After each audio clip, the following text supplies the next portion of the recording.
The problem is people are being misled, right? They're being told that this is an investment. I'm not going to argue about investment or not, but cards don't have market caps. They do not.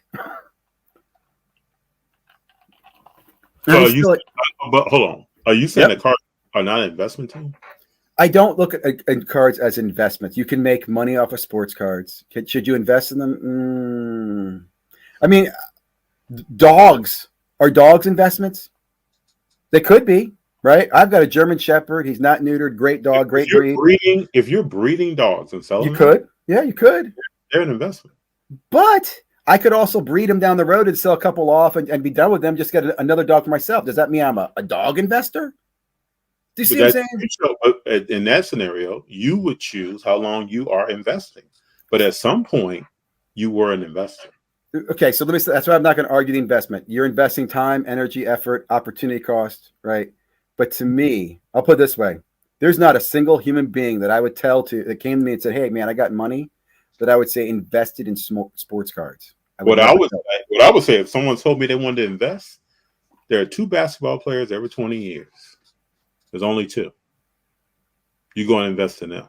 Can you find them, or there's someone else going to tell you who they are? Well, again, I still think I think it's a fun game to play. I'm not against that, but it's an interesting investment, and I love that because I'll be honest, man, I'm a gambler. Okay, I'm not going to lie to you. I love gambling, but again, and I've had friends of mine who come to me and said, hey, Ziggy, I know you're in sports cards. Do you think I should buy some sports cards? I'll tell them no. I said, I don't think you should get in sports cards unless you really know what you're doing. Because like you said, you have to understand the market. You have to understand what you're doing, what you're buying, what you're selling, how to sell it. That's any market. Liquidity's a stock market. That's any market. But liquidity is challenging in sports cards. It's a lot harder than people realize. That's one thing that I've always said. People think like, oh, I've got cards worth $10,000. Well, show me $10,000 in cash. Right? And they can't do it. Not easily. Well, you got to find a buyer. You got to find a market. Right, like we talk about millionaires and sports cards. I have yet to see a guy who shows me $1 million of cash from sales that he made profiting in cards. He might have $1 million in cards. People who have a lot of money in their 401k, they can't cash it out. But I understand, but different thing. I'm just saying sports cards. Did you really make that much money in sports cards, or do you have a lot of stored value in sports cards that potentially, like, I'll give you a great example. You buy a box of Panini Prism basketball in 2017. It was $120. Mm-hmm. Okay, if you have it today, it's roughly around $2,000. I think probably more. Mm-hmm. Is it really worth $2,000? But Ziggy, come on now. And what I mean by that, let's talk for real. That's no, it's not. If I had a '63 Chevy sitting outside, it's not, because my point is, if it's a stock or a commodity, right? And I came to you and said, hey man, I'd like to buy that from you. Well, there's millions of them like out there. Sports cards are subjective. You're gonna get a backdoor deal. You're gonna get a guy that sells you for $1,000. I had a '57 Chevy parked outside. What is it worth? Whatever the person's willing to pay for it. That's what you just said. It's the same thing you said about that $2,000 box. My difference is not 10 of those boxes are like 10 57 Chevys, right? If you have 10 57 Chevys, are they all going to sell for whatever you're going to sell them for? They could, but if you have 10 Prism boxes, you're going to sell them all for the same price? You could, but it's not as likely. And I think that's something we tell people they can, and it could. Well, what you're saying is, Ziggy, has many different levels to it. Who are the players in those Prism boxes? Who are the rookies in those Prism boxes? How have they performed? Yeah. There are many different levels. You can't just say that box is worth some. What potentially is in that box?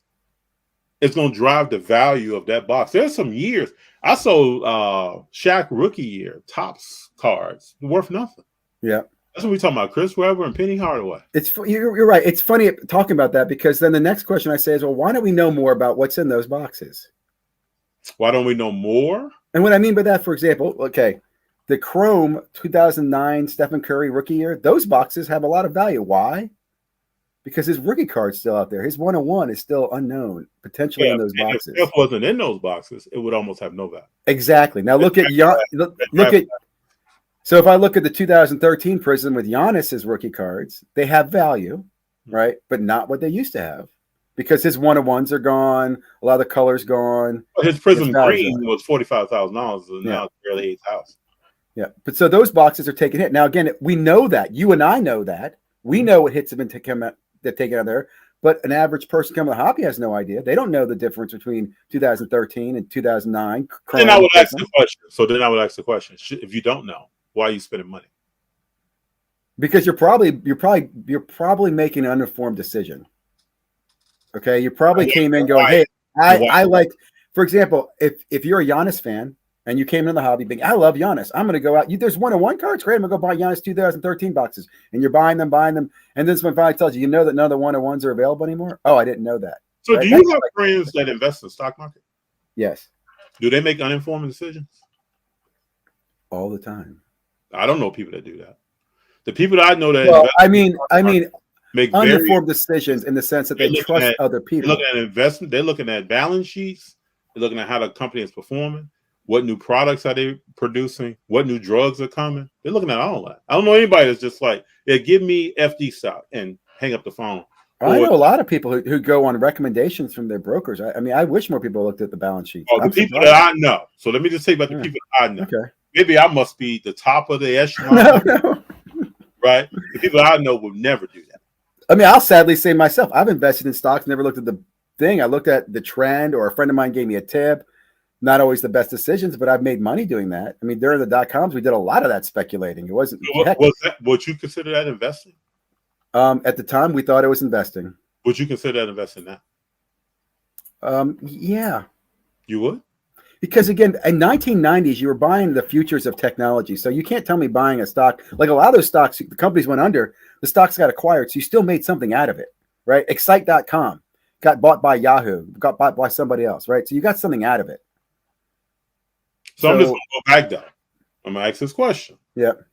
If you make an uninformed decision to put your money somewhere with growth in mind, is that an investment? If you put your money with growth somewhere with the thought of growth. Yeah, it's an investment. You don't know much about where you just put your money. Is that an investment? Well, let's say this. Investment is a very, very loose term. Yeah, see, in my mind, that's never an investment. Yeah, I can't make an uninformed decision and expect growth. That's good. If I plant a tree, I'm thinking about how much sun hits this area. How much rain? Is this in the back of my house? How much rain is going to hit this area? Should I plant this tree here? What kind of tree is it? And how much water does it need? And how much sunlight does it need? And I'm Ziggy, I'm just planting a tree. Yeah, I definitely am not that thought out. I am, sir. And I think that's the thing. I think a lot of consumers aren't that thought out, right? Let's be honest. When they came to sports cards, they weren't making informed decisions. But let me just ask you this question. They weren't researching. Where do you get that from? Like, when you say a lot of people are not informed, where are you getting that population of people? I would say I think you're uninformed. You came in and you bought the 2018 Prism LeBron James Lakers jersey because he was wearing a Lakers jersey. That card got pummeled. And a lot of people came in and bought it because they were told it was an investment. But that's an uninformed. So are you listening to me? Yeah. That's an uninformed motion that you went through. That is not an investment. Because LeBron changed the jersey. You think that card's about to blow up? Well, let's look at this. This is a great example. When that happened, okay, I thought to myself, this is stupid. Like, why would anybody pay? Like, I remember people are paying $20 raw for those cards because I was getting ready to take a whole bunch of them to donate. And then I went through them and pulled out a whole bunch and I sold them for like $10 a piece in a Facebook group. And I thought to myself, I cannot believe, like, I debated this. Like, am I really doing this? So because I knew those are not going to have value. Mm-hmm. But then here's what happened. A few months later, then they were buying the Kawhi Leonard jerseys because he was in a Clippers jersey. Remember that? Mm-hmm. And I started thinking to myself, man, what if they're right? Maybe this is the new thing. I didn't know, right? And I just tell you that because I think people get caught up in that, right? Say another good example is second-year cards. Everybody coming out, oh, you got to get LeBron's second-year card. I've always been told you never buy anything but rookie cards and cards you love. Buy rookie cards you love, and autographs, right? That's what holds your value. So when people are buying second-year cards, I'm like, well, that's a mistake. But again, that trend took off too. And then, because again, vet cards, people are like, well, why are you buying vet cards, right? Like, why are people buying 15, 16-year cards? I don't know. So now you look forward, and now people realize these cards are going down in value. Well, again, they historically will go down in value. They historically have gone down in value. You know, people like them for likability, but they like them for a few bucks. No one's going to pay hundreds of dollars because somebody told you there's a pop's low because some wizard at PSA graded a 10. And I think, I don't know, that rubbed me the wrong way where we've gotten in the hobby, right? Let me ask you this question. Yep. Get some comments after this. If a car is $500, I'm going to throw out some crazy numbers here.